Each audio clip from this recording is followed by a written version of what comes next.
तर मराठी माणसाने व्यवसाय का करावा? सगळ्यात आधी तर हे लोक जे म्हणतात ना की मराठी माणूस व्यवसाय करत नाही, तर तुम्हाला त्यांना विचारायचं की गुजरातमध्ये सगळे गुजराती व्यवसाय करतात का, नोकरी करत नाहीत का? एक तर सगळ्यात मोठी गैरसमज आहे सेटल हो. सेटल हो म्हणजे काय? आज मला विचारलं तर अंबानी पण सेटल नाही आहे. Mukesh Ambani has lost his position as the richest man in Asia. पण मग तो माइंडसेट तयार करायला लागतो का तो असतोच? माइंडसेट आय फील केसरी पाटील असतील, वीणा पाटील असतील, किर्लोस्कर आहेत, वी हॅव मल्टिपल मराठी माणसं जे व्यवसाय करत आहेत. व्यवसायामध्ये कमी आहेत आपली माणसाचं कारण आपल्याकडे बाळकडू व्यवसायाचं बाजलं जात नाही. थँक्स टू शार्क टँक लोक व्हॅल्युएशनचं गेम जास्त खेळतात, which is wrong.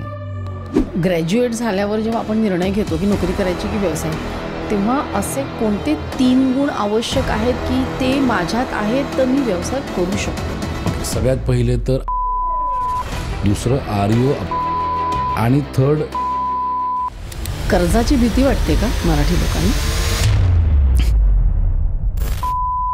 Restaurant business Shetty लोकांनी करावा, बाकीचे बिझनेस गुजराती बारोडांनी करावे.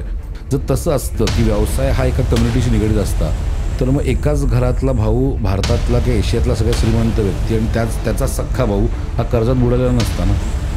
कोणाबद्दल बोलताय? बऱ्याच वेळेस बघितलं असेल अनेक लोक मेहनत करतात पण त्यांना यश मिळत नाही. हां, ते का होतं? त्याचं कारण आहे की त्यांचे पैशा बाबतीतले ब्लॉकेजेस आहेत. काय असतात ब्लॉकेजेस लोकांच्या मनात? कसं असतं, बऱ्याच वेळा माझ्याकडे त्यावेळेस पैसे नव्हते म्हणून मी माझ्या वडिलांना वाचवू नाही शकलो. माझ्याकडे पैसे नव्हते म्हणून मी माझ्या बहिणीचं लग्न होतं ते नाही होऊ शकलं, की माझ्याकडे पैसे नव्हते म्हणून माझे डिवोर्स झालेत. माझ्या ट्रेनिंग प्रोग्राममध्ये जर तुम्ही व्हिडिओज बघितले तर तुम्हाला लोक रडताना दिसतील, which is not usual about export import training program. मी पैशाचे ब्लॉकेजेस तोडतो. की एक व्यक्ती होता, त्यांची मुलगी त्यांच्याशी 1 वर्ष झालं बोलत नव्हती. मी प्रोसेस करून घेतली, रात्री त्यांना काही गोष्टी सांगितल्या, लिहून जाळून टाकल्या, त्यांनी जाळून टाकलं. त्यांनी मला रडत रडत फोन केला की सर माझ्या मुलीने मला फोन केला. बाकी आपली मराठी लोकांमध्ये जिद्द आहे, आपल्या लोकांमध्ये काम करण्याची तयारी आहे, मेहनत करण्याची तयारी असते. आपण वेळ आली तर हात उचलायला पण काम पुढे मागे बघत नाही, वेळ आली तर हात जोडायला पण पुढे मागे बघत नाही. सो व्यवसायासाठी लागणारे सगळे गुण आहेत आपल्याकडे. आणि महाराजांचंच वाक्य ना की राज्य छोटं का असे ना स्वराज्य असावं, तसं व्यवसाय छोटा का असे ना स्वतःचा असावं.